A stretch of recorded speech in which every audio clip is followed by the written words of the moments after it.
मेरा नाम है पंकज बर्मन और मैं आप सभी का स्वागत करता हूं। आज का जो हमारा सेशन होने जा रहा है इट्स ऑल अबाउट यूनिवर्स, है ना। आज हम सीखेंगे ब्रह्मांड के बारे में। ब्रह्मांड में कौन कौन सी चीजें पाई जाती हैं, कौन कौन सी चीजें मिलकर ब्रह्मांड का निर्माण करती हैं और उन ब्रह्मांड में कौन कौन से पोर्शंस को रखा जाता है और प्रश्न कहाँ से उठाए जाते हैं, इन सभी के बारे में हम चर्चा करेंगे। चलिए शुरू करते हैं। सबसे पहले जानते हैं कि यूनिवर्स या फिर ब्रह्मांड किसे कहा जाता है।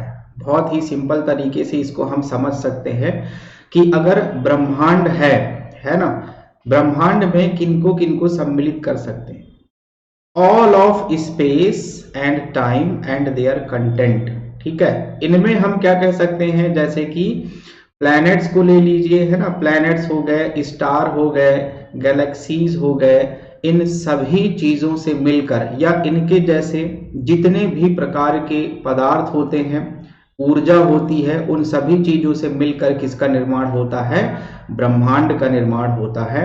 उसी को हम यूनिवर्स कहते हैं। छोटा सा अगर एक एग्जांपल ले लें तो जैसे क्या होता है, ग्रह होते हैं, उपग्रह होते हैं, क्षुद्र ग्रह वगैरह होते हैं। तो जैसे अगर मान लेते हैं उपग्रहों की बात कर लें, ठीक है, बहुत सारे उपग्रह मिलकर क्या बना लेते हैं, एक ग्रह का निर्माण करते हैं, ठीक है। दूसरी बात, ग्रहों से बहुत सारे ग्रह एक साथ मिलकर क्या बना लेते हैं, सौर मंडल का निर्माण कर लेते हैं, जिसे हम कहते हैं सोलर सिस्टम, ठीक है। सौर मंडल किससे मिलकर बना होता है, तो सौर मंडल मिलकर बना होता है गैलेक्सीज या आकाश गंगाओं से, ठीक है। आकाश गंगाएं मिलकर क्या बनाते हैं सॉरी, सौर मंडल मिलकर क्या बनाते हैं, आकाश गंगा, और आकाश गंगाएं, बहुत सारी आकाश गंगाएं मिलकर एक पूरे के पूरे ब्रह्मांड का निर्माण करते हैं, ठीक है। तो इस तरह से हम जान गए कि ब्रह्मांड बहुत सारी चीजों से मिलकर बना होता है, जहां पर सितारे होते हैं, तारे होते हैं, इस गैलेक्सीज होती हैं, आकाश गंगाएं होती हैं, ग्रह होते हैं, उपग्रह होते हैं, ठीक है। इसको हम क्या कहते हैं, यूनिवर्स कहते हैं। अब सवाल ये होता है कि यूनिवर्स या फिर ब्रह्मांड की उत्पत्ति से संबंधित क्या घटनाएं घटित हुई हैं, या फिर ऐसी कौन कौन सी चीजें हैं जो कि इसके उत्पत्ति से रिलेटेड हैं।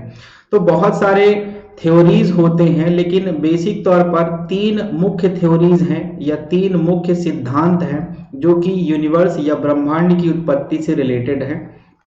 सबसे पहले देखते हैं कि इन थ्योरीज का एक कहना चाहिए कि जो इवोल्यूशन है वह कैसे हुआ। तो ब्रह्मांड की उत्पत्ति से संबंधित सिद्धांतों की चर्चा करने पर हमें मिलता है कि इसको हम दो कालखंडों में विभाजित कर सकते हैं। दो कालखंड, एक तो प्रारंभिक सिद्धांत हो गया और दूसरा हो गया आधुनिक सिद्धांत। मतलब कि कुछ अर्ली थ्योरीज थे और कुछ थे जो कि मॉडर्न थ्योरीज के रूप में जाने जाते हैं, ठीक है, ध्यान रहे। अर्ली थ्योरीज में दो तरह के थ्योरीज आते हैं, एक भूकेंद्रित सिद्धांत होता है, दूसरा होता है सौर केंद्रित सिद्धांत। भूकेंद्रित सिद्धांत, इसको हम कहते हैं जियोसेंट्रिक थ्योरी, ठीक है। ये क्या कहलाता है, जियोसेंट्रिक थ्योरी कहलाता है। और इसको सबसे पहले बताया गया था 140 एडी में, है ना, 140 ईस्वी में टॉलमी नाम के एक स्कॉलर थे, एक कहना चाहिए कि विचारक थे, है ना। तो टॉलमी ने सबसे पहले 140 एडी में भूकेंद्रित सिद्धांत बताया था। और इस भूकेंद्रित सिद्धांत में उन्होंने ये बोला कि ब्रह्मांड के केंद्र में स्थित है हमारी पृथ्वी और सूर्य जो है उसकी परिक्रमा कर रहा है चारों तरफ से, ठीक है। मतलब भूकेंद्रित मतलब क्या हुआ, जो भू है, पृथ्वी है, वह केंद्र में है और सूर्य इसकी परिक्रमा कर रहा है। ये किसका मानना था, टॉलमी का मानना था, और इसी को हम कहते हैं भूकेंद्रित सिद्धांत। उसके बाद सौर केंद्रित सिद्धांत की बात करते हैं। सौर केंद्रित सिद्धांत मतलब होता है, इसको कहा जाता है हीलियोसेंट्रिक थ्योरी, ठीक है, ध्यान से सुनना। हीलियोसेंट्रिक थ्योरी क्या कहता है, ये थ्योरी किसके द्वारा प्रपोज किया गया था, तो 1543 में आते हैं कॉपरनिकस महाशय, है ना। कॉपरनिकस का आना होता है और वो क्या देते हैं कि पृथ्वी केंद्र पर नहीं है बल्कि सूर्य जो है वह केंद्र पर है और पृथ्वी तथा अन्य जो ग्रह होते हैं ये एक फिक्स्ड ऑर्बिट में इसकी परिक्रमा कर रहे होते हैं। तो ये किसके द्वारा बताया गया था, ये कॉपरनिकस ने बताया था हीलियोसेंट्रिक थ्योरी में, ध्यान रखना। इसके बाद अगर हम प्रारंभिक सिद्धांतों की ही बात करते हैं तो इसके बाद नेक्स्ट आते हैं लगभग 1805, ठीक है, 1805 ईस्वी में एक वैज्ञानिक हुए थे जिनका नाम था हर्शल, ठीक है। हर्शल ने एक काम किया था, उन्होंने टेलीस्कोप से ऑब्जर्व किया था, सौर मंडल या ब्रह्मांड की स्टडी करी थी और उसके बाद उन्होंने बताया था कि हमारी जो पृथ्वी है वह एक सोलर सिस्टम या सौर मंडल में स्थित है और उन्होंने कहा था कि जो सोलर सिस्टम है, ठीक है, सोलर सिस्टम है, यह ब्रह्मांड का एक छोटा सा पार्ट है, एक छोटा सा हिस्सा है। तो सोलर सिस्टम या सौर मंडल is merely, है ना, is a small part, merely a small part of universe, ठीक है। ये किसका कहना था, ये हर्शल का कहना था, 1805 में आए थे, ठीक है। इनके बाद आते हैं 1925 में एक और व्यक्ति जिनका नाम था हबल, ठीक है, इन्हीं के नाम पर हबल टेलीस्कोप भी बनाया गया है। तो हबल ने 1925 में स्टडी किया था और इन्होंने पहली बार बताया था कि जो यूनिवर्स है या जो ब्रह्मांड है ना, ब्रह्मांड या यूनिवर्स, इसका जो डायमीटर या व्यास ये लगभग 2.5 बिलियन लाइट ईयर्स है, अर्थात 2.5 अरब प्रकाश वर्ष इसका व्यास है, डायमीटर है। ये किसने बताया था, हबल ने बताया था। तो ये प्रारंभिक सिद्धांत में रखे जाते हैं, ध्यान रखिएगा, ठीक है।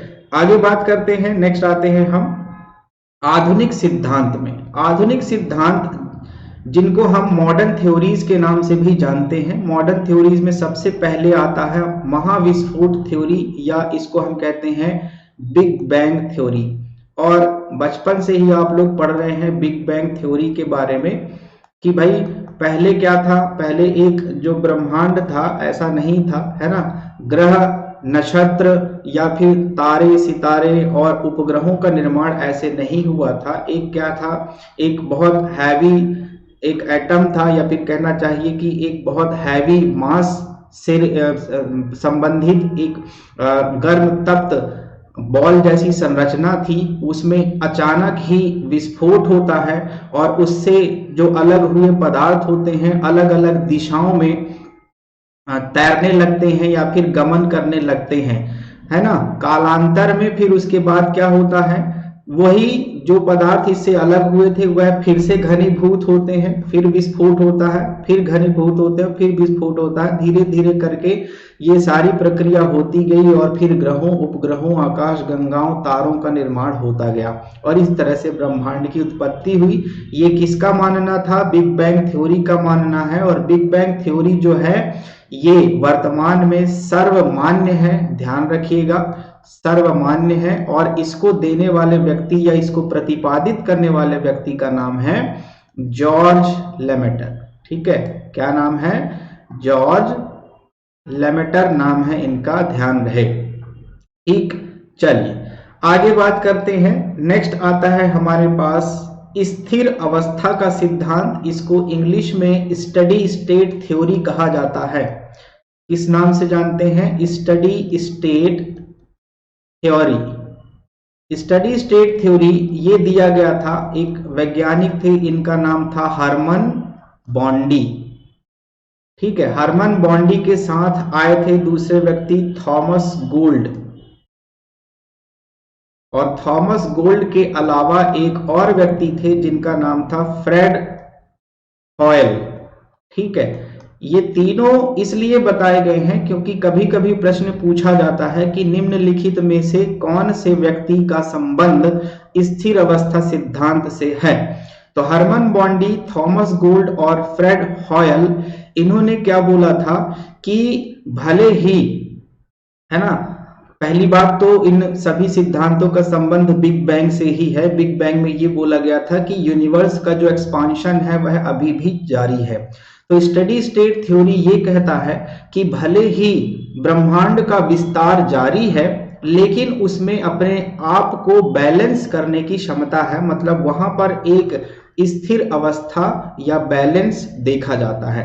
पहले वह अगर एक्सपांशन हो रहा है तो वह एक्सपांशन इस कदर होता जाएगा कि वह धीरे धीरे फिर से कॉन्ट्रैक्शन की तरफ जाएगा, फिर एक्सप्लोड होगा, फिर से एक्सपांशन होगा, फिर एक्सपांड होते होते वह कॉन्ट्रैक्ट होगा और फिर एक्सप्लोजन होगा, और ये प्रक्रिया निरंतर चलती रहती है। ये स्थिर अवस्था सिद्धांत का मानना है। तीसरा है हमारे पास दोलन का सिद्धांत, इसे ही हम कहते हैं पल्सेटिंग थ्योरी। ठीक है, ये क्या कहता है? पल्सेटिंग थ्योरी कहलाता है, दोलन सिद्धांत कहलाता है। And this theory was proposed by Allan Sandage. ठीक है, एलन संडेस ने इसको प्रतिपादित किया था। एलन संडेस ने बताया था कि यूनिवर्स में एक्सपांशन एंड कॉन्ट्रैक्शन ये अल्टरनेटली चलता ही रहता है ना। कहने का मतलब इसमें कॉन्ट्रैक्शन और एक्सपांशन, ठीक है ना भाई। यूनिवर्स, ब्रह्मांड का विस्तार अभी भी जारी है ना, तो ये एक्सपांशन और कॉन्ट्रैक्शन की जो प्रक्रिया अल्टरनेटली, मतलब एक के बाद एक चलती रहती है। ये किसका कहना है? Allan Sandage. और इस तरह से बैलेंस भी मेंटेन रहता है। एक निश्चित आकृति या आकार पर जाकर यह एक्सपांशन रुक जाती है, उसके बाद कॉन्ट्रैक्शन होता है, और कॉन्ट्रैक्शन होते होते इतना ज्यादा हो जाता है कि उसकी डेंसिटी बहुत अधिक हो जाती है और फिर वह एक्सप्लोड हो जाता है। तो इस तरह से ये हमने देखा ब्रह्मांड की उत्पत्ति से संबंधित कुछ सिद्धांत। यहाँ से बहुत सारे सवाल उठाए जाते हैं, तो आप लोग ध्यान रखना। चलिए आगे बढ़ते हैं। नेक्स्ट देखेंगे हम कुछ इंपॉर्टेंट पॉइंट्स ब्रह्मांड से रिलेटेड, है ना। तो सबसे पहला पॉइंट है, age of universe is about 13.7 billion years. ठीक है, अर्थात 13.7 अरब वर्ष किसकी आयु है? ब्रह्मांड की आयु है, ये ध्यान रखिएगा। फिर उसके बाद the farthest limit to our viewing is called the cosmic horizon. अर्थात अगर हम 13.7 बिलियन लाइट ईयर दूर देख पाते हैं, मतलब जहां तक हम देख पाएंगे टेलीस्कोप की सहायता से, उसको क्या कहा जाता है? कॉस्मिक हॉरिजोन कहा जाता है। ये बात ध्यान रखिएगा। तीसरी चीज है, everything in the universe is 4 dimensional in nature. ठीक है, ब्रह्मांड में जो भी चीजें पाई जाएंगी वो कितने होते हैं? 4 आयामी होते हैं या 4 डायमेंशनल होते हैं। तो ये कुछ इंपॉर्टेंट पॉइंट्स हैं, इनको याद रखना सभी लोग। चलिए नेक्स्ट आते हैं कंपोनेंट्स ऑफ यूनिवर्स में। अब ब्रह्मांड के घटकों की अगर हम बात करते हैं तो ज्यादातर यूनिवर्स में क्या है? इनविजिबल मैटर है ना। ज्यादातर ब्रह्मांड में क्या है? इनविजिबल मैटर है। और इस इनविजिबल मैटर, ज्यादा चीजें हमें दिखाई कहाँ देती हैं? एक ब्लैक स्पॉट दिखाई देता है, काला दिखाई देता है। तारे जहां चमकते हैं केवल वही पोर्शन हम देख पाते हैं, है ना। तो इनविजिबल मैटर से बना हुआ है ब्रह्मांड। अब इस इनविजिबल मैटर में भी कुछ चीजें होती हैं, जैसे अगर देखा जाए तो ये डार्क एनर्जी होती है। ठीक है, अदृश्य भाग में या अदृश्य पदार्थ में डार्क एनर्जी होती है, और ये डार्क एनर्जी लगभग पूरे ब्रह्मांड का 68% कवर करती है, ध्यान रखना। वहीं अगर हम डार्क मैटर की बात करते हैं तो डार्क मैटर में 27% कवर किया जाता है पूरे ब्रह्मांड का। डार्क मैटर इतना ज्यादा होता है। और विजिबल मैटर मतलब दृश्य चीज, ठीक है। दृश्य चीजें यहां पर हमें क्या दिखाई देती हैं? दृश्य पदार्थ, ऐसी चीजें जो ब्रह्मांड में हम देख पाते हैं, चाहे गैलेक्सीज हो, तारे सितारे हो या फिर दूसरे अदर चीजें हो, उनको हम विजिबल मैटर में रखते हैं। और ये पूरे ब्रह्मांड में लगभग 5% ही कवर करता है, ठीक है, 5%। अब इस विजिबल मैटर में ज्यादातर पोर्शन किसका किसका होता है, तो उसको भी हम देख लेते हैं। इस विजिबल मैटर में क्या क्या चीजें होंगी? यहां पर हाइड्रोजन होगा। भाई यूनिवर्स में, ब्रह्मांड में हाइड्रोजन सबसे पहले है। हाइड्रोजन, इसकी जो क्वांटिटी है वह लगभग 72 से 75% आता है। हाइड्रोजन के बाद दूसरा आता है हीलियम, ठीक है, हीलियम, और इसकी जो क्वांटिटी है या इसका जो परसेंटेज है यह लगभग 23 to 25% आता है। और तीसरी चीज है अदर्स या अन्य चीजें। अदर्स में ये होते हैं <2%, ठीक। ये ध्यान रखना, ये विजिबल मैटर्स की बातें हैं, ठीक है। अब ये ब्रह्मांड के घटक हो गए। चलिए आगे बढ़ते हैं। नेक्स्ट गैलेक्सीज की बात कर लेते हैं, है ना। गैलेक्सीज क्या है, या फिर कहना चाहिए कि आकाश गंगाएं क्या होती हैं। गैलेक्सीज को हम आकाश गंगा भी कहते हैं। तो आकाश गंगा क्या है? आसमान में रात के समय एक दूधिया रोशनी दिखाई देती है, वह एक्चुअली में गैलेक्सी होती है ना। ध्यान रहे तो गैलेक्सी क्या है? Huge collection of gases, dust and billions of stars. बहुत सारे, जनरली देखा जाए तो 100 अरब तारे मिलकर, ठीक है, 100 अरब तारे मिलकर एक आकाश गंगा का निर्माण करते हैं, और 100 अरब आकाश गंगाएं मिलकर ब्रह्मांड का निर्माण करते हैं। ये बात ध्यान रखना। गैलेक्सी क्या होता है? एक साथ एक दूसरे से ग्रेविटी के द्वारा हेल्ड रहते हैं, ये याद रखिएगा सभी लोग। अब अगर हम गैलेक्सी के टाइप्स की बात करते हैं तो अलग अलग प्रकार के गैलेक्सीज हमको देखने को मिलता है। कौन कौन से? तो यहां पर सबसे पहले हम देखेंगे गैलेक्सी के टाइप्स। और टाइप्स में दो तरह के टाइप्स मेजरली देखा जाता है। पहला प्रकार आएगा जिसको हम कहते हैं नॉर्मल गैलेक्सी, है ना।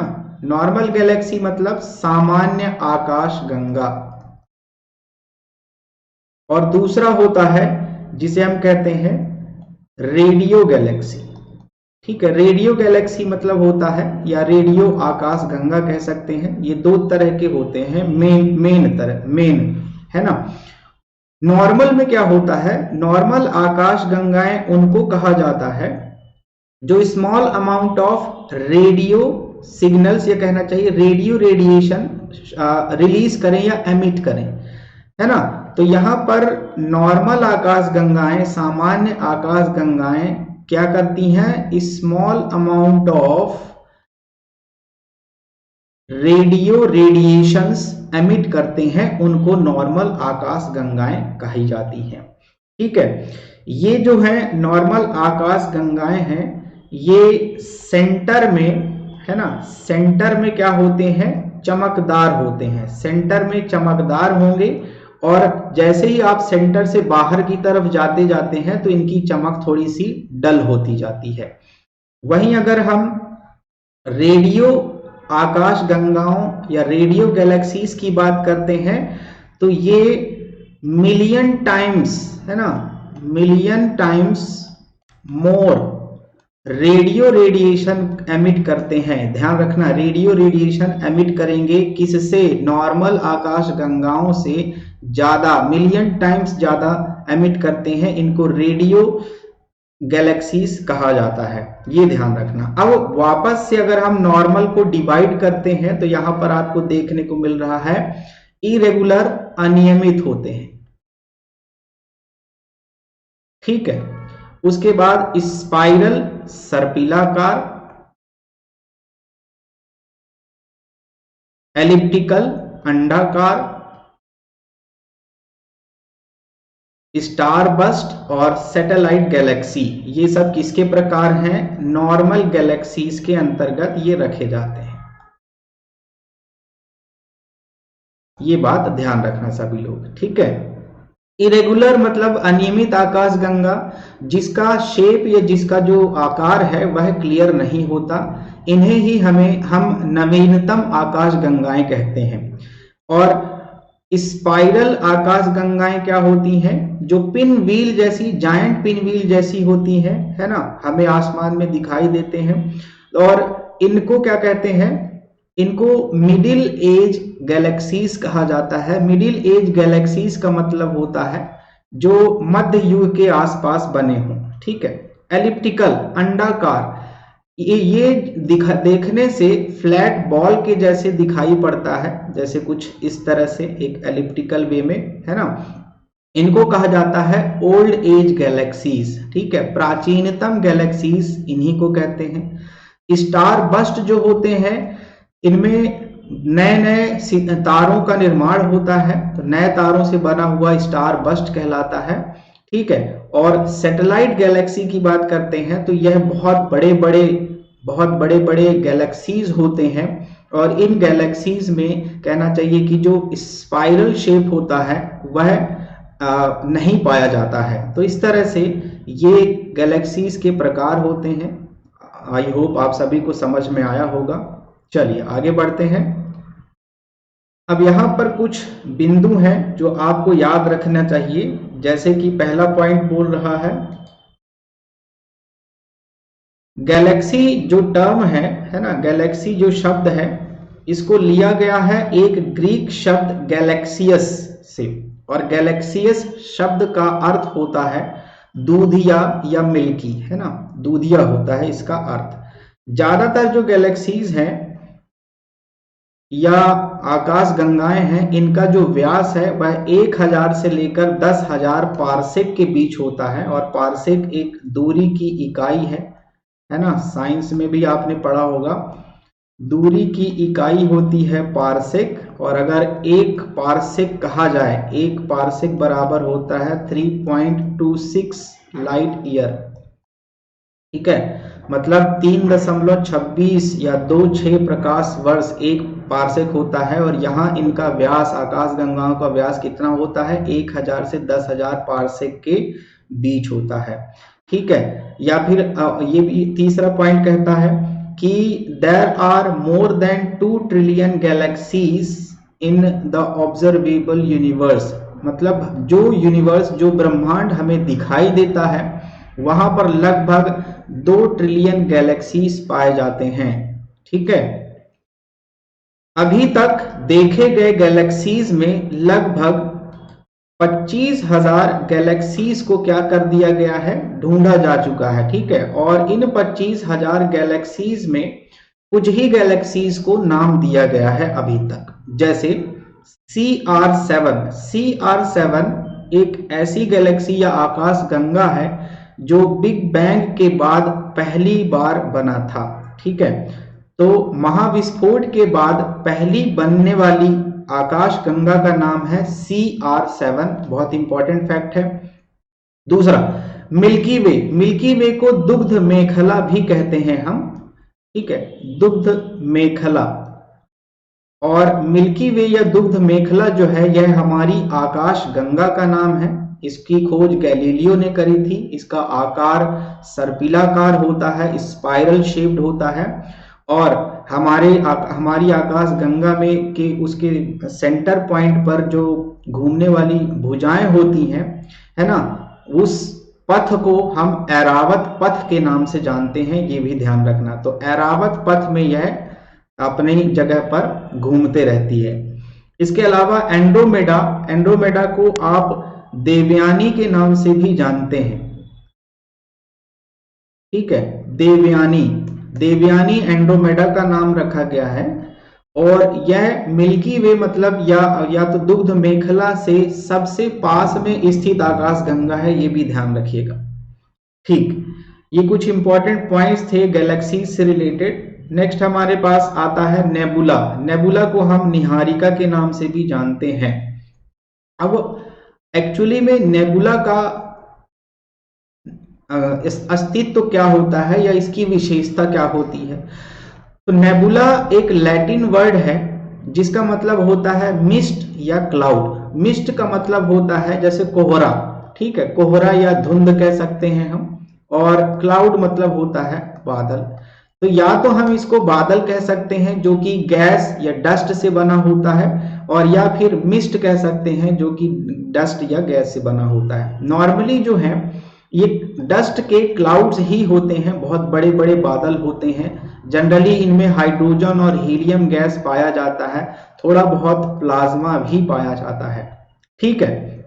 यहां पर देखा जाए तो ये नेबुला जो है, नेबुला में ही तारों का जन्म होता है। ध्यान रखना, नेबुला में तारों का जन्म होता है, बहुत इंपॉर्टेंट पॉइंट है, अक्सर एग्जाम में पूछा गया है। तो नेबुला में तारों का जन्म होता है, ठीक है। चलिए, नेबुला में देखा जाए तो इसका निर्माण कैसे होता है।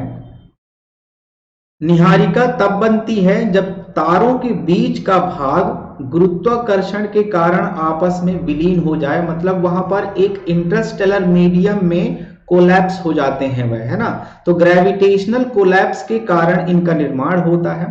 फिर उनके बीच एक म्यूचुअल ग्रेविटेशनल अट्रैक्शन आता है जिसके कारण वह एक दूसरे से मिल जाते हैं, क्लम्प हो जाते हैं, और एक ऐसे क्षेत्र का निर्माण करते हैं जहां पर डेंसिटी या घनत्व बहुत ज्यादा होती है। इसके कारण नेबुला का निर्माण होता है। एक नेबुला है जिसका नाम है ओरियन स्वॉर्ड, ठीक है। ओरियन स्वॉर्ड एक ऐसा नेबुला है जो हमारी आकाशगंगा में पाया जाता है। नेबुला के कुछ कैटेगरीज होते हैं जैसे कि diffuse nebula, dark nebula, remnant या सुपरनोवा नेबुला और प्लेनेटरी नेबुला। ये 4 तरह के नेबुला या निहारिकाएं होती हैं, ध्यान रखना, ठीक है। नेक्स्ट, ब्लैक होल्स की बात कर लेते हैं। ब्लैक होल्स क्या है। एक्चुअली में ब्लैक होल्स नाम से ही पता चल रहा है, ऐसा छिद्र होता है जो पूरी तरह से हमें दिखाई ही नहीं देता, ब्लैक होता है, ठीक है। सो अगर हम कहें तो these are infinitely dense points, एक ऐसा सघन क्षेत्र होता है अंतरिक्ष में जिसमें बहुत ज्यादा ग्रेविटी होती है और यह चीजों को अपनी तरफ खींचने की क्षमता रखता है। इवन अगर यहाँ पर लाइट अथवा प्रकाश भी चला जाता है तब भी यह मतलब वो भी वहां पर गुम हो जाता है, दिखाई नहीं पड़ता। इसी को हम कहते हैं ब्लैक होल्स, ठीक है। और इसी ग्रेविटेशनल पुल के विशेषता के कारण इनको कॉस्मिक वैक्यूम क्लीनर का दर्जा भी दिया जाता है। मतलब सब कुछ अपनी तरफ खींच लेते हैं, सिंक हो जाता है सब कुछ उसमें जाकर, इवन लाइट भी, इसीलिए तो कॉस्मिक वैक्यूम क्लीनर का दर्जा दिया जाता है। ब्लैक होल्स जो होते हैं इनको 4 कैटेगरीज में विभाजित किया जाता है। एक है स्टेलर तारकीय, दूसरा होता है इंटरमीडिएट मध्यम, तीसरा होता है सुपरमैसिव अत्यंत बड़े होते हैं, और चौथा होता है मिनिएचर मतलब छोटे। तो बड़े से लेकर छोटे आकार तक के ब्लैक होल्स होते हैं, ठीक है। ये ब्लैक होल हो गया, श्याम छिद्र भी कहते हैं इसको हिंदी में। नेक्स्ट है हमारे पास स्टार। स्टार की अगर हम चर्चा करते हैं, एक सेकंड। स्टार्स जो होते हैं big exploding balls of gases होते हैं, या फिर कहना चाहिए कि बड़े विस्फोटककारी गेंद के समान होते हैं, ठीक है।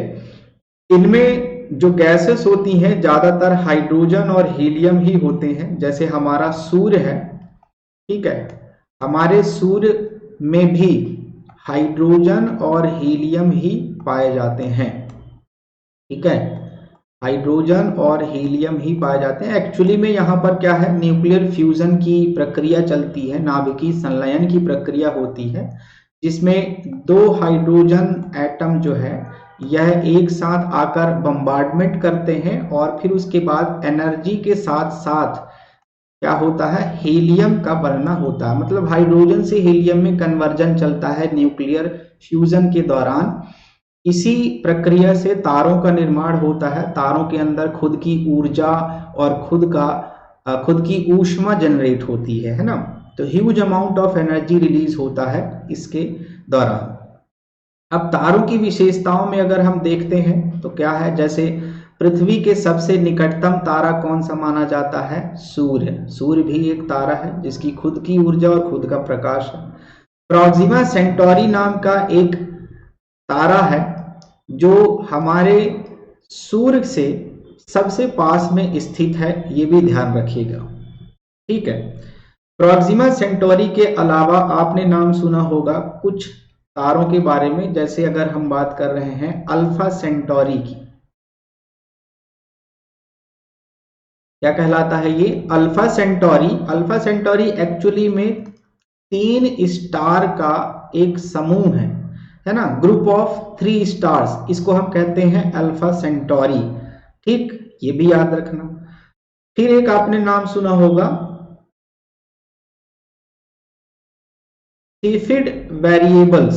सीफिड वेरिएबल्स एक्चुअली में ये कुछ स्टार्स होते हैं, है ना, ऐसे तारे होते हैं जिनमें फ्लक्चुएशंस चलता रहता है, ठीक है। फ्लक्चुएशंस चलता रहता है मतलब अब ये फ्लक्चुएशन किस चीज का होगा, तो ल्यूमिनोसिटी। ल्यूमिनोसिटी का मतलब होता है कभी ये एकदम से चमक जाते हैं, कभी एकदम से डिम हो जाते हैं। तो चमकना डिम होना, चमकना डिम होना, ये जो फ्लक्चुएशन है ना, जैसे आपके घरों में जो सीरीज वाली बल्ब लगाई जाती है, लाइट लगाई जाती है सीरीज वाली, तो जलना बुझना होता है, उसी तरह से ये सीफिड वेरिएबल्स ऐसे तारे होते हैं जिनमें जलना और बुझने की प्रक्रिया देखी जाती है, ध्यान रखना। इसका एक उदाहरण अच्छा है डेल्टा सीफिड करके, है ना। डेल्टा सीफिड एक ऐसा तारा है जो जलता और बुझता रहता है, ठीक, फ्लक्चुएशन होते। नेक्स्ट, फिर आपने एक नाम सुना होगा पल्सर का, ठीक है। पल्सर क्या है, पल्सर ऐसे तारे होते हैं, ऐसे स्टार्स होते हैं जिनमें पल्स निकलता रहता है, ठीक है। अब ये पल्स किस चीज का होता है, तो याद रखना इलेक्ट्रोमैग्नेटिक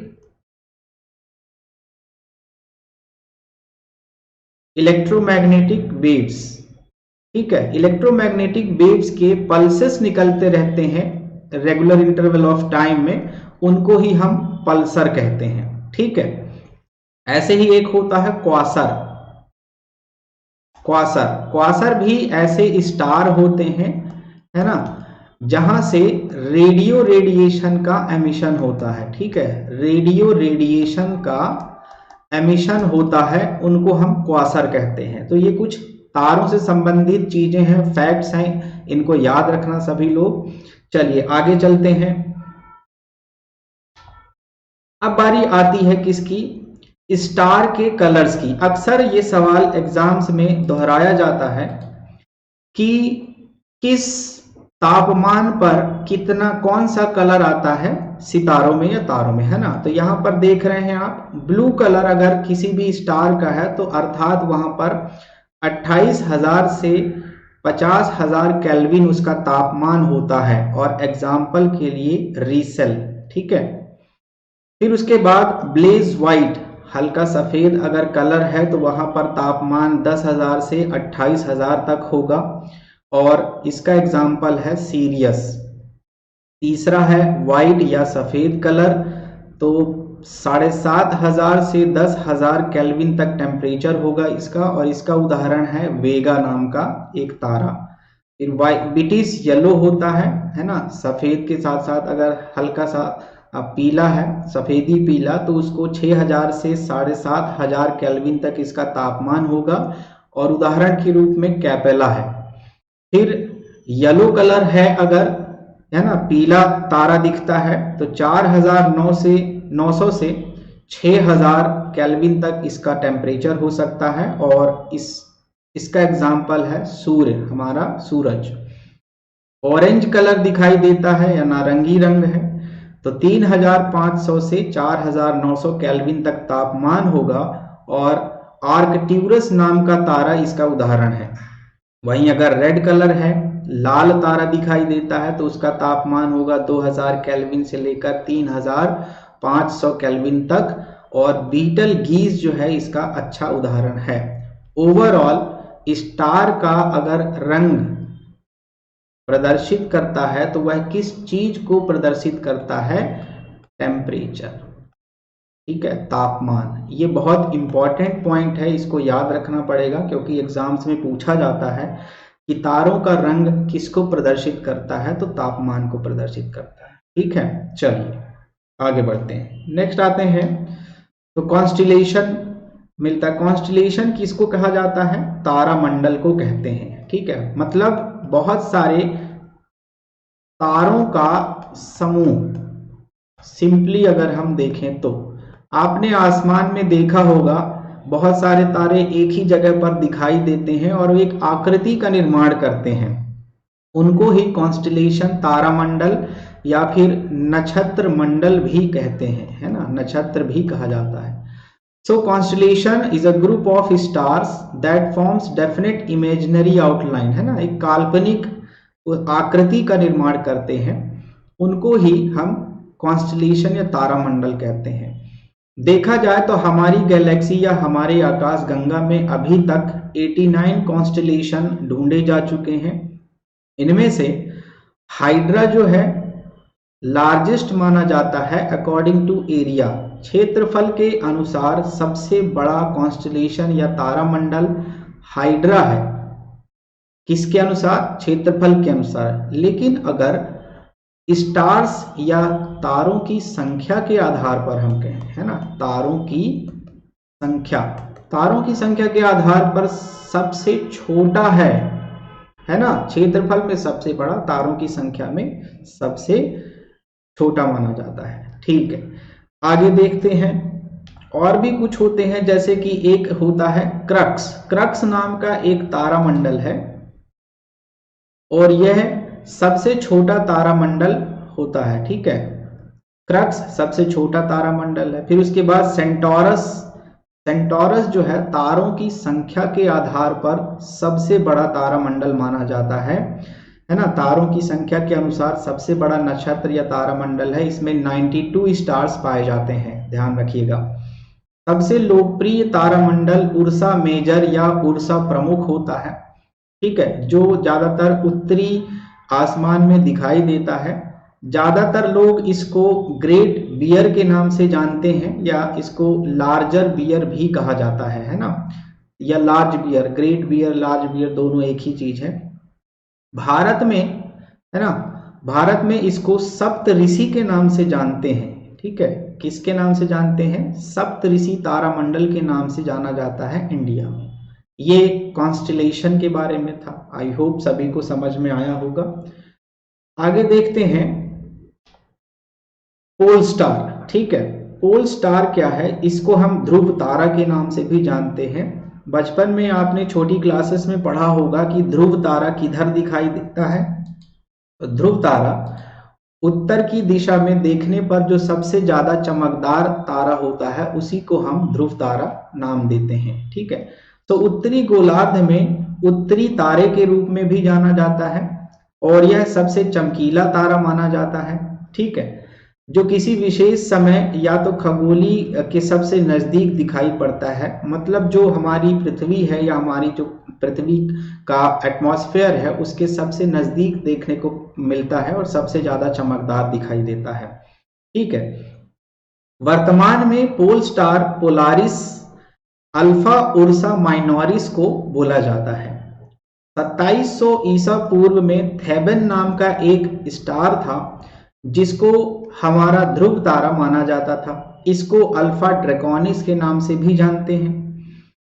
फिर उसके बाद 1400 ईस्वी में हमारा जो ध्रुव तारा बना वो था वेगा। वर्तमान में दक्षिणी ध्रुव तारा पोलारिस ऑस्ट्रेलिस अल्फा ऑक्टेंट के नाम से जाना जाता है। ये कुछ इंपॉर्टेंट फैक्ट्स है जिनको आप याद रख लीजिएगा। ठीक है, तो ये था यूनिवर्स के बारे में सब कुछ, है ना।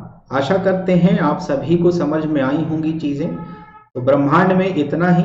मिलते हैं अगले टॉपिक के साथ अगले लेक्चर में। तब तक अपना ख्याल रखें, खुश रहें। धन्यवाद आप सभी का। Thank you.